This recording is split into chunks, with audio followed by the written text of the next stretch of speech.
नमस्कार दोस्तों, मैं निर्मला तेली आपके और अपने यूट्यूब चैनल मेरे स्टडी पॉइंट पर आपका हार्दिक स्वागत है, अभिनंदन करता हूँ। दोस्तों, हम पिछले वीडियोस में बात कर रहे थे राजस्थान की चित्रशैलियों के बारे में हम पढ़ रहे थे। उसमें हमने क्या क्या देखा तो एक बार रिविजन कर लेते। उसमें हमने देखा था राजस्थान की चित्रशैलियों को राजस्थानी चित्रशैली किसने कहा तो वो बात और रामकृष्ण शर्मा ने। और राजपूताना शैली की बात करें तो राजपूताना शैली कहा था आनंद कुमार स्वामी। उसके बाद हम राजस्थान चित्रशैली का प्रारंभ काल कब माना जाता था दोस्तों? 15वीं सदी माना जाता था। और लेकिन सर्वाधिक काल की पूछे तो वो माना जाता 17वीं सदी में। कौन सी सदी में दोस्तों? 17वीं सदी में। ये तो राजस्थान का सर्वाधिक काल माना जाता है। और लेकिन दोस्तों, राजस्थान चित्रशैलियों के अवशेष कहाँ से मिले थे? जो राजस्थान चित्रशैलियों के अवशेष मिले थे राजस्थान की बात करें तो उसमें मिले थे जैसलमेर से।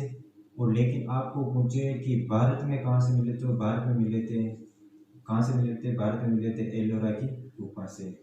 एलोरा की गुफा से, एलोरा की गुफा से जो कि है कहाँ? ये एलोरा की गुफा जो ये है महाराष्ट्र में, ये महाराष्ट्र में थी एलोरा की गुफा। इसमें भारत में सर्वप्रथम चित्रशैलियों के अवशेष मिले थे। और हमने देखा था दोस्तों, राजस्थान चित्रशैलियों का प्रथम ग्रंथ कौन सा था? तो वो था 10 वैकल्पिक सूत्र चूर्ण, जो कि कब लिखा गया? वो लिखा गया था 1060 ईस्वी में लिखा गया। और दूसरा चित्रित ग्रंथ था, उसका नाम था श्रावक प्रतिक्रमण सूत्र चूर्ण, वो हमने देखा था। और वो उसकी रचना कब कोई की गई? तो दोस्तों, उसकी रचना की गई थी 1260-61 में। और तीसरा ग्रंथ था सुपार्श्व चरित्रम, जो कि 1422-23 ईस्वी में लिखा गया। दोस्तों, उसके बाद में हमने 4 भागों में राजस्थान चित्रशैली के 4 भाग किए थे। वो 4 भाग कौन कौन से थे? एक तो था मारवाड़ चित्रशैली, एक था मेवाड़ चित्रशैली, एक था टुंडार चित्रशैली, एक था हाड़ो चित्रशैली।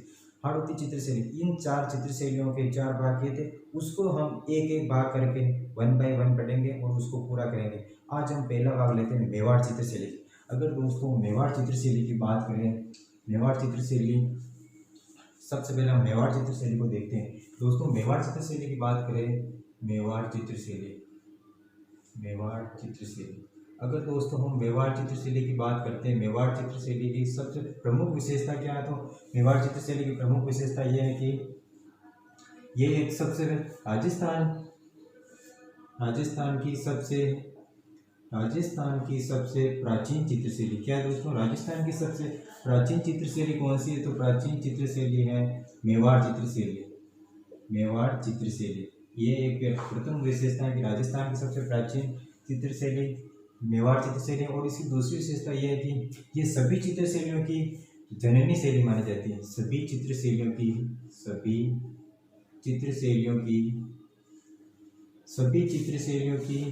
जननी शैली मानी जाती है। सभी चित्रशैलियों की जननी शैली क्या दोस्तों? सभी चित्रशैली, आपको पूछे कि सभी चित्रशैलियों की जननी किस शैली को माना जाता है? तो वो माना जाता है मेवाड़ चित्रशैली। मेवाड़ चित्रशैली का प्रथम ग्रंथ कौन सा है दोस्तों? मेवाड़ चित्रशैली का प्रथम ग्रंथ, लेकिन सबसे पहले हम ये देखते हैं मेवाड़ चित्रशैली का प्रथम ग्रंथ की बात करें तो मेवाड़ चित्रशैली का प्रथम ग्रंथ कौन सा है? तो दोस्तों, ये श्रावक प्रतिक्रमण सूत्र चूर्ण, श्रावक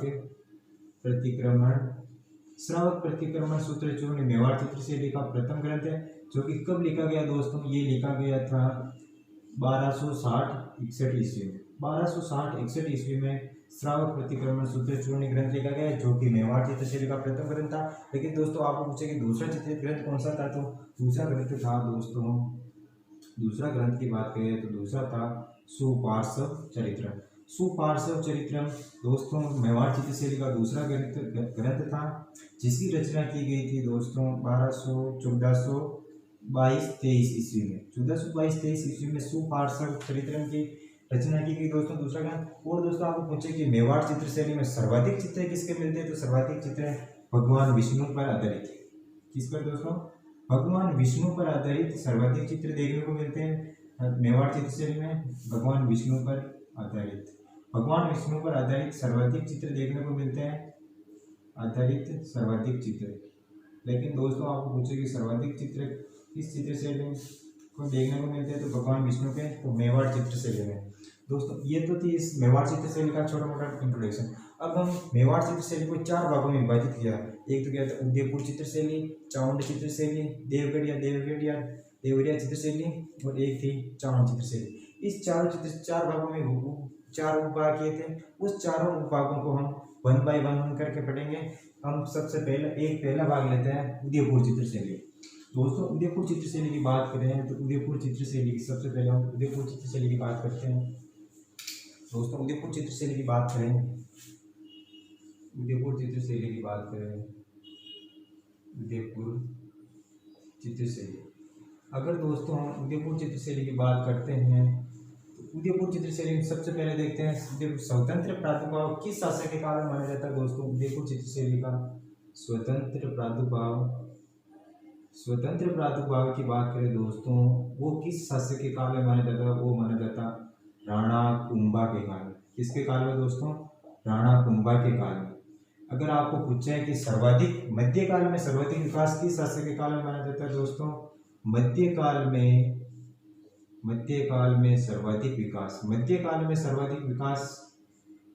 में सर्वाधिक विकास किस शासक के काल में माना जाता है? तो दोस्तों ये माना जाता है अमर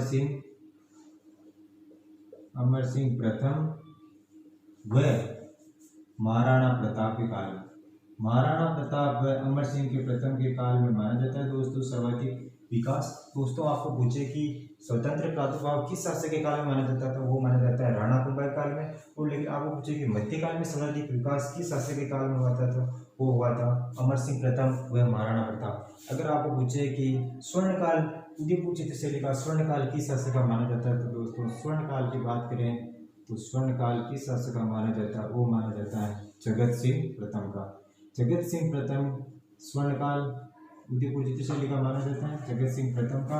अगर दोस्तों अब इस उदयपुर चित्रशैली का हम बात करें कि चित्रकार कौन कौन से थे, प्रमुख चित्रकार की बात करें, ये इंपॉर्टेंट है दोस्तों, इसको ध्यान में रखें। प्रमुख चित्रकार ज्यादातर प्रतियोगी परीक्षा में पूछे जाते हैं। प्रमुख चित्रकार की बात करें, चित्रकार कौन कौन थे, तो उदयपुर चित्रशैली के प्रमुख चित्रकार थे, एक तो था साहिबदीन, एक कृपाराम, एक था मनोहर,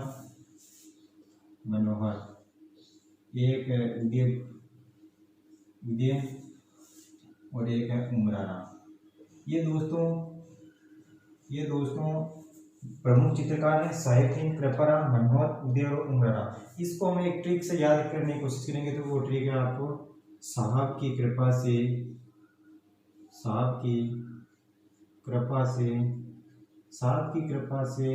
मनोहर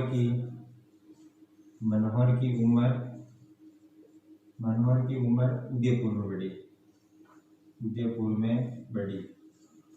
दोस्तों इसकी ट्रिक की बात करें हम तो उसको साहब की कृपा से मनोहर की उम्र उदयपुर में बढ़ी।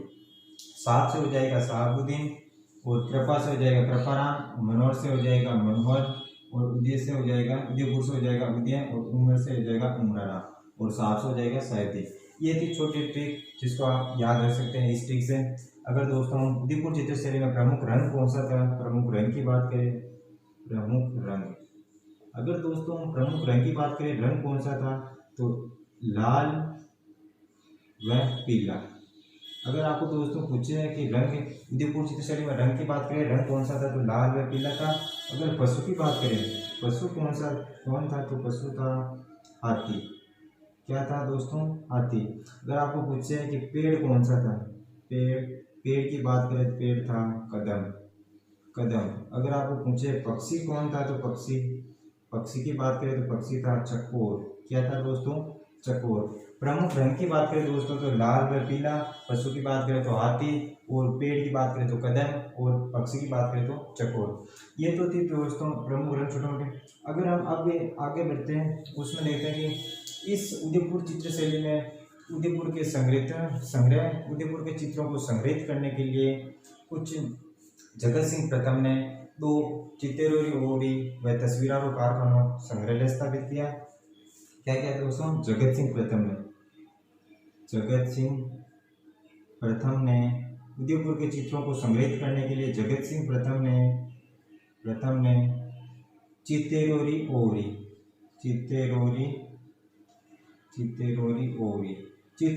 ओरी जिसको हम और इसको कह सकते हैं तस्वीरारों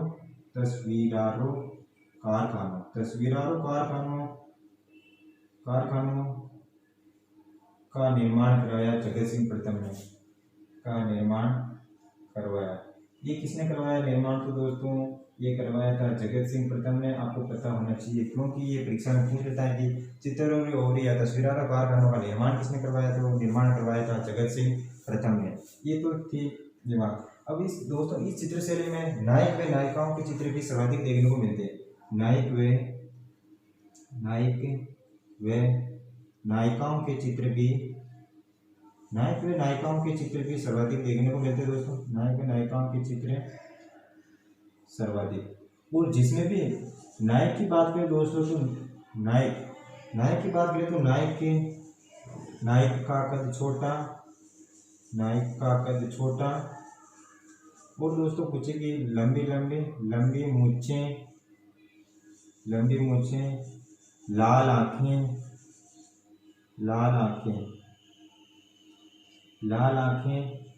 और दोस्तों छोटी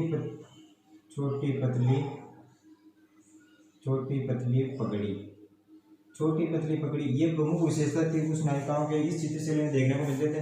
और नायिकाओं की बात करें तो नायिकाओं का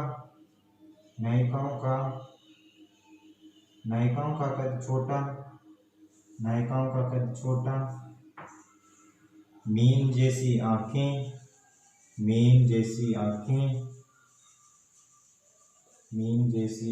लंबे केस, जो कि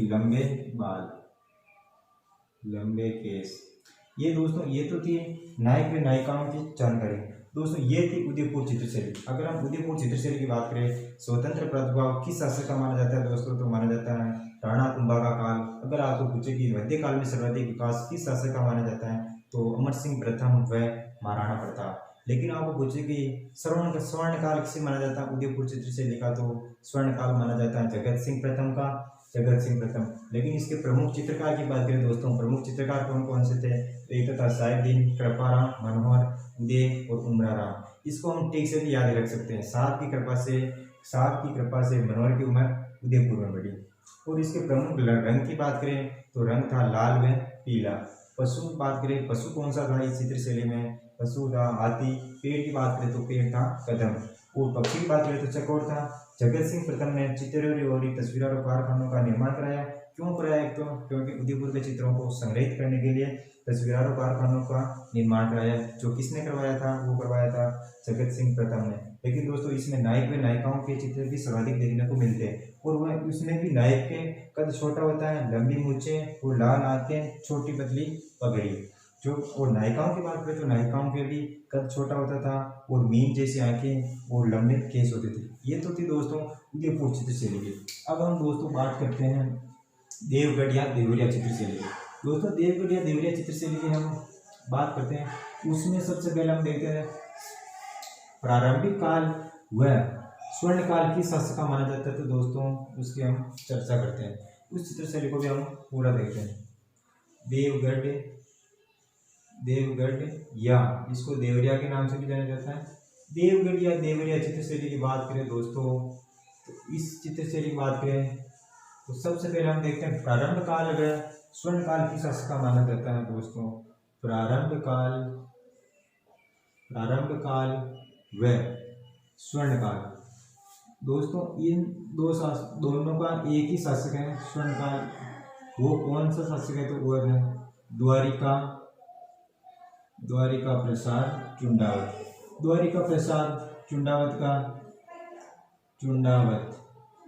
दोस्तों अगर आपको पूछे कि देवगढ़ या देवरिया चित्रशैली का प्रारंभ काल व स्वर्ण काल किस शासक का माना जाता है, तो दोस्तों माना जाता है द्वारिका प्रसाद चुंडावत का माना जाता है। लेकिन दोस्तों इसका प्रमुख रंग कौन सा? इस चित्रशैली में प्रमुख रंग की बात करें दोस्तों, प्रमुख रंग अगर आपको पूछे प्रमुख देवगढ़ या देवरिया चित्रशैली का रंग कौन सा, तो लाल या हरा दोस्तों देवगढ़ या देवरिया चित्रशैली का रंग है। और दोस्तों इस चित्रशैली के चित्रकार की बात करें, चित्रकार कौन कौन से थे? अगर दोस्तों हम चित्रकार की बात करें, चित्रकार कौन कौन से? तो एक तो था चोखा, कवला एवं बैजनाथ। इस चित्रशैली में 3 चित्रकार थे। वो कौन कौन थे? एक तो था चोखा, एक था कवला, एक था बैजनाथ। ये इन तीनों चित्रकार देवगढ़ या देवरी चित्रशैली के चित्रकार कहलाए दोस्तों। इन महत्वपूर्ण चित्रकार याद रखने होंगे, क्योंकि ज़्यादातर परीक्षाओं में बैजनाथ ये चित्रकारी पूछे जाते हैं। तो दोस्तों अब हम इस चित्रशैली को प्रकाश में लाने का श्रेय किसे जाता है? तो दोस्तों इस चित्रशैली को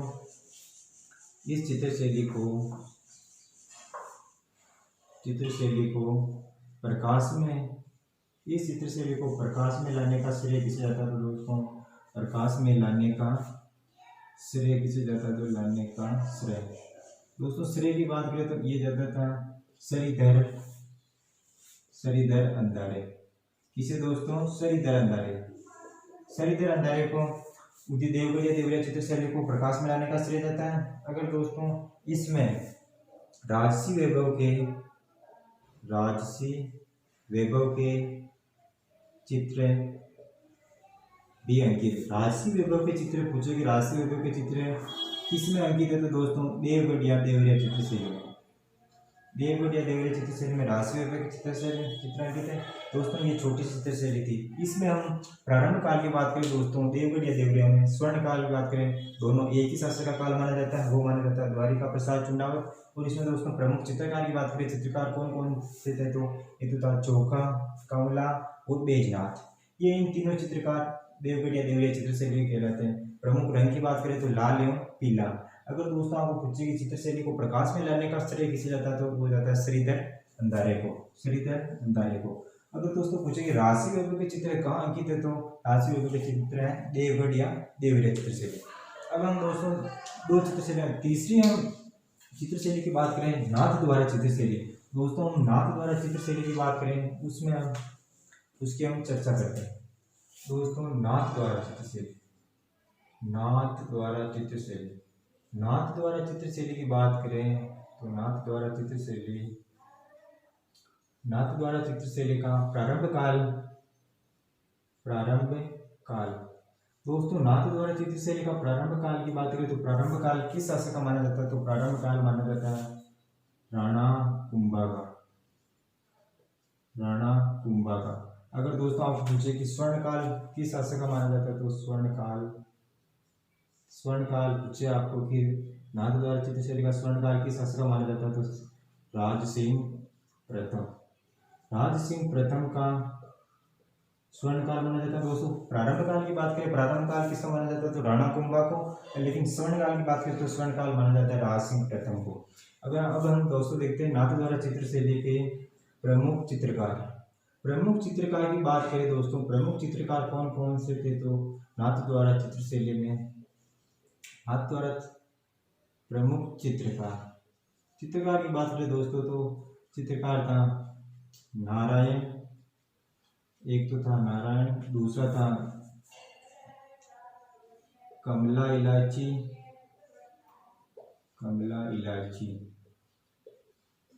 एक ही महिला थी, एकमात्र। सभी चित्रशैलियों में दोस्तों एकमात्र महिला चित्रकार पूछे तो आपको पता होना चाहिए कमला इलायची, जो कि किस चित्रशैली से संबंधित है? वो है नाथ द्वारा चित्रशैली में। एक था चतुर्भुज, एक था सर्जन,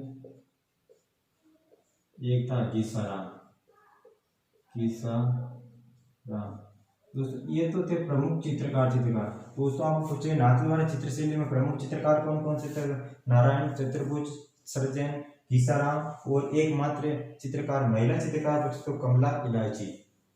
तो आपको ये पता होना चाहिए दोस्तों कि एकमात्र महिला चित्रकार की बात करें दोस्तों, वो किस चित्रशैली में देखने को मिलती? तो नाथ द्वारा चित्रशैली महिला चित्रकार वो है कमला इलायची। एकमात्र महिला चित्रकार थी, वो थी नाथ द्वारा चित्रशैली में। अगर दोस्तों हम इस नाथ द्वारा चित्रशैली का रंग की बात करें, प्रमुख रंग कौन सा था? तो रंग की बात करें तो रंग था हरा। कौन सा रंग था दोस्तों? हरा। नाथ द्वारा चित्रशैली में आपको पूछे रंग कौन सा? तो हरा। लेकिन दोस्तों पशु की बात करें, पशु कौन सा था? तो पशु थे गाय। और आपको पूछे कि वृक्ष कौन सा? वृक्ष या पेड़ कौन सा था? तो दोस्तों पेड़ था, पेड़ की बात करें दोस्तों तो पेड़ था केला। क्या था दोस्तों? केला। दोस्तों रंग पूछे तो हरा, पशु पूछे तो गाय, पेड़ पूछे तो केला। दोस्तों नाथ द्वारा चित्र शैली में सर्वाधिक चित्र किसके दर्शाए गए, तो सर्वाधिक चित्र दर्शाए गए श्री कृष्ण के। जो भी श्री कृष्ण के चित्र कैसे, वो भी बाल स्वरूप पर आधारित। दोस्तों बाल स्वरूप पर आधारित, बाल स्वरूप पर आधारित, बाल स्वरूप पर आधारित श्री कृष्ण के, बाल स्वरूप पर आधारित श्री कृष्ण के चित्र सर्वाधिक देखने को मिलते हैं। वो किस चित्र शैली में मिलते हैं, तो दोस्तों नाथ द्वारा चित्र शैली में मिलते हैं, सर्वाधिक चित्र देखने को मिलते हैं। दोस्तों इन चित्रों को क्या कहते हैं, तो इन चित्रों को कहते हैं, इन चित्रों को क्या कहा जाता है दोस्तों, इन चित्रों को क्या कहा जाता था, पिछवाइयाँ। पिछवाइयाँ क्या कहते हैं दोस्तों, पिछवाइयाँ। पिछवाइयाँ दोस्तों श्री बाल स्वरूप पर आधारित श्री कृष्ण के चित्र हैं, जिसको पिछवाइयाँ कहा जाता है। सर्वप्रथम चित्र किसके द्वारा अंकित है, तो दोस्तों यह आपको पता होना चाहिए, ये थे विठल नाथ जी, विठल नाथ जी, विठल नाथ जी के सर्वप्रथम चित्र थे। इस चित्र शैली में विठल नाथ जी ने प्रथम चित्र बनाए थे। दोस्तों ये तो थी नाथ द्वारा चित्र शैली। नाथ द्वारा चित्र शैली की बात करें हम, नाथ द्वारा चित्र शैली में क्या कहा, प्रारंभ काल की बात करें, प्रारंभ काल राणा कुंभा का काल माना जाता है। स्वर्ण काल की बात करें दोस्तों, तो राज सिंह प्रथम का काल माना जाता है। प्रमुख चित्रकार कौन कौन से थे, तो प्रमुख चित्रकार थे नारायण, कमला इलाची, चतुर्भुज, सृजन और गीसरा। ये थे प्रमुख चित्र। दोस्तों एकमात्र महिला चित्रकार पूछेगी, एकमात्र महिला चित्रकार कौन थी, तो वो थी कमला इलाची। और ये भी पूछ रहे हैं कि किस शैली से संबंधित थी, तो वो थी नाथ द्वारा चित्र शैली संबंधित। इसका रंग कौन सा था इस चित्र शैली का, तो हरा था। पशु कौन सा था, तो पशु गाय थी। पेड़ की बात करें, पेड़ केला था। और बाल स्वरूप पर आधारित श्री कृष्ण के सर्वाधिक चित्र इस चित्र शैली में देखने को मिलते हैं। और इस चित्र को क्या कहते हैं दोस्तों, इस चित्र को कहते हैं पिछवाइयाँ कहा जाता है। और विठल नाथ जी के प्रथम चित्र इसमें दर्शाए गए। ये तो थी दोस्तों नाथ द्वारा चित्र शैली। अब हम बात करते हैं दोस्तों चावंड चित्र शैली। दोस्तों चावंड चित्र शैली की बात करें, चावंड चित्र शैली, चावंड चित्र शैली की बात करें दोस्तों, चावंड चित्र शैली, चावंड चित्र शैली की बात करें दोस्तों, चावंड चित्र शैली में सबसे पहले हम देखते हैं प्रारंभ काल की शासक को माना जाता है दोस्तों। प्रारंभ काल, प्रारंभ काल की बात करें तो दोस्तों प्रारंभ काल माना जाता है